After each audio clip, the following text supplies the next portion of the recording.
हदीस कुदसी अल्लाह ताला फरमाता है, सबकत रहमती गदबी।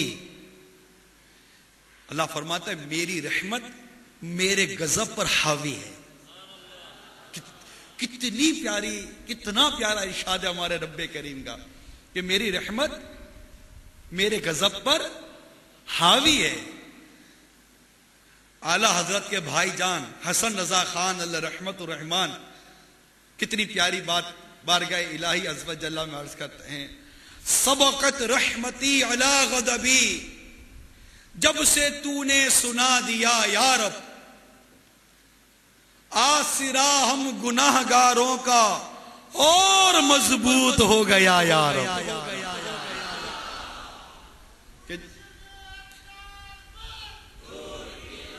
कि गुनाहगार मायूस ना हो, अगर उससे गुनाह हो गया है तो मायूस ना हो, अपने रब की बारगाह में रुजू ले आए, तौबा करे, नदामत करे, अपने रब से माफी मांगे, अल्लाह माफ फरमा देता है, अल्लाह बख्श देता है।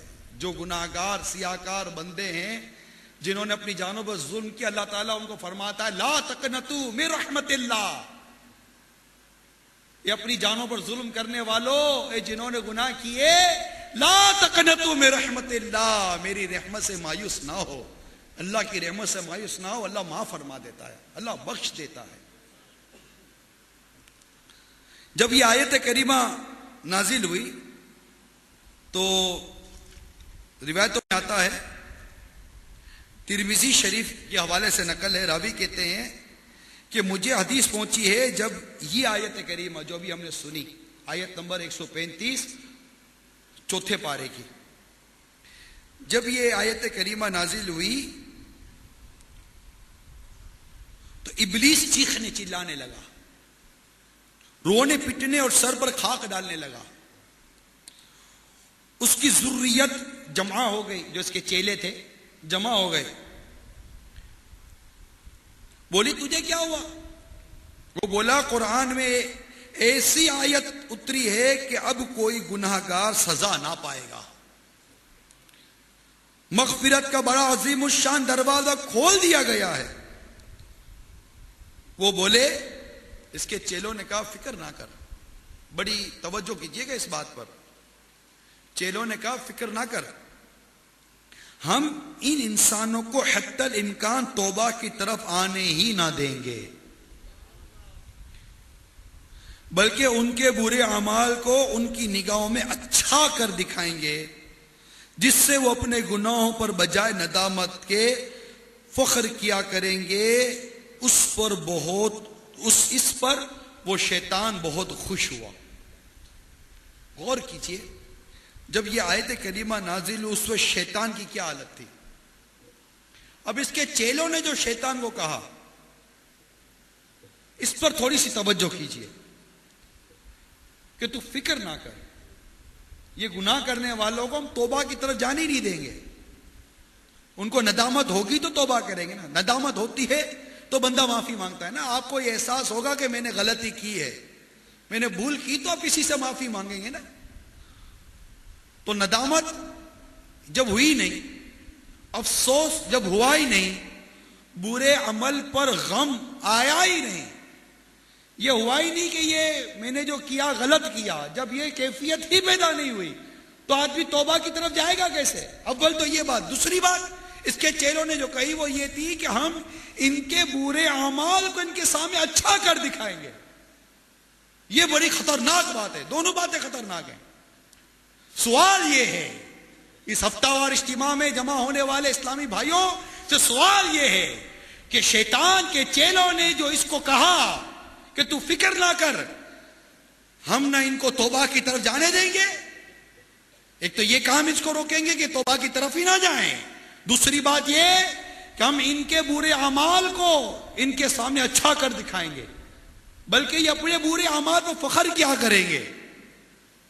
थोड़ा गौर कीजिए, क्या ऐसा तो नहीं कि इसके चेले अपनी बात पर पूरे उतरते नजर आ रहे हैं। आज फिल्में ड्रामे देख कर लोग फख्र नहीं करते। दावत इस्लामी के जो मुबल्लिगीन है, दावत इस्लामी से वाबस्ता एक इस्लामी भाई हैं, अगर थोड़ा सा भी इनके बाहर निकलें, क्योंकि ये तो अल्हम्दुलिल्लाह मदनी माहौल की बरकत है कि एक गुनाहों का एहसास, गुनाहों पर नदामत और गुनाहों की एक फीलिंग है, खुद को जो गिल्टी फील करना गलती होने के बाद, ये तो दावत इस्लामी के माहौल में तो बुनियादी तौर पर ये शहादत नसीब हो जाती है अल्हम्दुलिल्लाह। लेकिन थोड़ा सा अगर आप माशरे पर गौर करें, तमाम इस्लाम पर गौर करें, जो मुझे सुन रहे हैं, जो मुझे देख रहे हैं, सारे गौर करें कि कहीं ऐसा नहीं है कि ये जितने फिल्में ड्रामे देखने वाले लोग हैं, ये अपने फिल्म देखने पर फख्र नहीं करते, फख्र करते, इतलाते नजर नहीं आते। किसी बेपर्दा लड़की को देखकर क्या ये फख्र नहीं करते? या ये बेपर्दा औरत, ये बेपर्दा लड़की, क्या ये फख्र नहीं करती अपनी बेपर्दगी के ऊपर? क्या माँ बाप अपने बच्चों को बेपर्दगी कराने पर फख्र नहीं करते? क्या माँ बाप अपने बच्चों को शादियों दावतों में नचवाकर फख्र नहीं करते? गौर करे, क्या माँ बाप मंगेतर के जरिए एक गैर लड़के के जरिए अपनी लड़की का हाथ पकड़वाकर मंगनी की अंगूठी पहनवाते हुए फख्र नहीं करते? गौर कर ले, क्या दाढ़ी मुंडाने पर लोग फख्र नहीं करते? नमाज कजा करने पर किसको अफसोस होता है? इल्ला माशाअल्लाह, फजर कजा हो गई, किसको अफसोस होता है? ऑफिस लेट उठा, 9 बजे ऑफिस है, 9 बजे दफ्तर है, 9 बजे फैक्ट्री जाना है, 8:30 बजे आंख खुली है, कब उठूंगा, कब नाश्ता करूंगा, कब तैयार होगा, कब दफ्तर पहुंचूंगा, उस पर बड़ा अफसोस, उस पर बड़ी नदामत, बड़ी जल्दबाजी है। और घर वालों को डांटेंगे भी कि जल्दी क्यों नहीं उठाया, अभी जाऊंगा लेट, अगर लेट लगी तो मेरी तनख्वाह कट जाएगी, मेरे नफा कम हो जाएगा, मेरी उज्जत कम हो जाएगी, इस पर बड़ा अफसोस होता है। मगर ऑफिस लेट उठने पर अफसोस करने वाले, क्या फजर में आंख ना खुलने पर आपको अफसोस नहीं हुआ? फजर में आंख नहीं खुली, फजर में आंख खुलती भी कैसे? आपका फजर में उठने का ज़हन भी कब था? आपने तो अलार्म सेट ही 8, 8:30 बजे पर किया था। आपने फजर की नमाज के लिए अलार्म सेट कब किया था? या माँ ने भी अपने बच्चों को उठाने के लिए उनकी स्कूल टाइमिंग के पर अलार्म सेट किया था। फजर की नमाज के लिए माँ ने कब अलार्म सेट किया था? तो अफसोस उस वक्त होता ना कि अगर आप अलार्म सेट करते और या उठने की कोई तरकीब होती, उठने का कोई ज़हन होता और फिर बदकिस्मती से आंख ना खुलती तो चलो अफसोस होता। यहां तो नमाज ही पढ़ने पर, फजर की नमाज कज़ा होने पर किसको अफसोस होता है? नदामत किसको होती है? 5 नमाजें कज़ा हो गई, पूरे दिन एक वक्त की नमाज नहीं पढ़ी, किसको अफसोस होता है? आगे बढ़े, सूद ले लीजिए। आज कौन अफसोस और नदामत से सूद पकड़ता है? फखरिया अंदाज के अंदर सूद लिया जा रहा है, सूद दिया जा रहा है। अब चलेगी आपकी मर्जी, नहीं चलाए जनाब, अब अपनी मर्जी, अब सारे अपनी मर्जी चलाने के लिए चले। अब तो सूद की एप्लीकेशन दाखिल करो, सूद लेने के लिए, लोन के लिए एप्लीकेशन दें, तो वो एप्लीकेशन पर भी आप कुरान अंदाजी इस तरह होती है कि आपको जनाब उसमें इनाम मिलेगा, ला हौला वला कुव्वता इल्ला बिल्लाहिल अलीय्यिल अज़ीम। और उभारा जा रहा है सूद लेने पर। तो कौन नदामत कर रहा है, कौन अफसोस कर रहा है? बल्कि सूद पर फैक्ट्री बनाकर फखर ही तो किया जा रहा है। सूद पर कार लेकर 1600 सीसी कार ली, अरे सूद पर ली है, सूद लिया है। और सूद लेना ये अपनी मां के साथ जिना करना है। अरे गैरत मर गई, शर्म हया मर गई, और सूद पर कार लेकर फखर कर रहे हो, सूद पर मोटरसाइकिल लेकर फखर कर रहे हो, सूद पर बंगला और सूद पर मकान बनाकर फखर कर रहे हैं, सूद पर मोटरसाइकिल लेकर फखर कर रहे हैं, सूद पर मशीनरी खरीदकर फखर कर रहे हैं, सूद पर प्लाजा और टावर खड़े कर दिए फखर कर रहे हैं। अफसोस कहां चला गया, नदामत कहां चली गई? अनाउंस कर रहे हैं, अपने बैंक स्टेटमेंट दिखाते हैं, सूदी इदारों के पेपर्स दिखाते हैं, देखो हमका बैंक ने पैसे दिए हैं। अरे सूद पर दिए हैं, सूद पर। अपना गुनाह छुपाने के बजाय और गुनाह की तशहीर कर रहे हो आप। क्या हो गया है?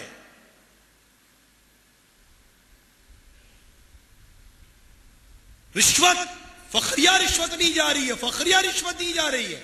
डोनेशन के नाम पर रिश्वत दी जा रही है, गिफ्ट के नाम पर रिश्वत दी जा रही है। सारे काम फखरिया ही तो हो रहे हैं। फखरिया तौर पर तस्वीरें खिंचवा कर गरीबों को लाइनों में खड़ा कर कर क्या ना तकसीम नहीं किए जाते? कितने काम हैं जो शरअन नाजायज हैं, लेकिन बदकिस्मती से आज का मुसलमान उन कामों को फखरिया अंदाज में कर रहा है। नाजायज हैं, हराम हैं। अल्लाह अज़्ज़ व जल्ला ने उन कामों के करने का मना किया, उसके प्यारे रसूल ने मना किया ये काम मत करो, मगर बदकिस्मती से मुसलमान इन कामों को फखरिया अंदाज से कर रहा है, उस पर खुश हो रहा है, इसकी तशहीर कर रहा है मैंने ये काम किया है। और उसको बोलने वाला भी कोई नहीं है, समझाने वाला भी कोई नहीं। बल्कि अफसोस, सद करोड़ अफसोस तो ये कि जो इस तरह गुनाहों का मार लेकर, अल्लाह और उसके रसूल की नाफरमानी का मार लेकर जो हमारे सामने आता है, और गोया का ये जुमला नहीं कहता कि देखो मैंने अल्लाह की नाफरमानी की है, देखो मैंने रसूलुल्लाह सल्लल्लाहु अलैहि वसल्लम की नाफरमानी की, अगर कि वो ये जुमला नहीं कहता, लेकिन जो ये काम हमें और आपको दिखा रहा है ये अल्लाह और उसके रसूल की नाफरमानी होती है, उस पर भी हमें अफसोस क्यों नहीं होता जो देख रहा और सुन रहा होता है? वो क्यों अफसोस नहीं करता? अगर कहने की ताकत रही है, फितने का महल है, अब आप और हम उसको समझा नहीं सकते, कम से कम दिल में बुरा जाने की कैफियत भी क्या हमारी खत्म हो गई? आज सोने की चेनें पहनकर, सोने की अंगूठियां पहनकर मर्द घूमता है, धात के जेवर पहनता, कड़े पहनता है धात के मर्द, लड़का है, क्या हो गया इसको? अब कांच की चूड़ी पहनेगा तो लोग बातें करेंगे, तो इसलिए लोहे की चूड़ी बना ली है। कड़े पहनते हैं जनाब, लोहे के दांत के कड़े पहनते हैं, नाजायज है। माज़अल्लाह सुमा माज़अल्लाह, नाक के अंदर जेवर पहनते हैं लड़के, कान के अंदर जेवर पहनते हैं लड़के, लॉकेट लटकाते हैं लड़के, दांतों से और लोहों से खुद को जैसे कि वो बिल्कुल ज़ेब और ज़ीनत देकर चल रहे होते हैं लड़के। कौन समझाए इनको, कौन बताए इनको क्या कर रहे हो आप? इतने बड़े बड़े बाल रख लिए लड़कों ने, अरे इनको क्या हो गया? लड़कियों की तरह जेवर पहन लिए लड़कों ने, लड़कियों की तरह बाल रख लिए लड़कों ने, और इस पर फखर कर रहे, रोडों पर घूम रहे, सड़कों पर घूम रहे, आधी आधी पेंटे पहन ली लड़कों ने, आधे नंगे होकर घूम रहे, फखरी तो कर रहे हैं इसके ऊपर। ये क्यों कर? कोई शर्मिंदा होकर थोड़ी को घूमता है रोड के ऊपर कि अफसोस और नदामत तो चुप चुप कर घूम रहा हो, जनाब जेवर पहन लिया उसने, ऐसा तो कुछ भी नहीं है, फखर करके घूम रहा होता है, और लोग देख रहे होते उसको शर्म भी नहीं आती। शर्म कहां से आएगी? एक काम किया ही इसने इसलिए कि मैं अच्छा लग रहा हूं, तो आप कैसे अच्छे लग रहे हो? अजीब हो गया, लड़कों ने लड़कियों की तरह बाल बढ़ा दिए और लड़कियों ने मर्दों की तरह बाल कटवा दिए, सारे का सारा मामला उलट हो गया। कुछ समझ ही नहीं आ रही कि होगा क्या। अजीब व गरीब हाल है। अब इस पर गौर करता जाए आदमी तो कितनी मतलब के देखिए कि हम शैतान के चेलों ने कहा कि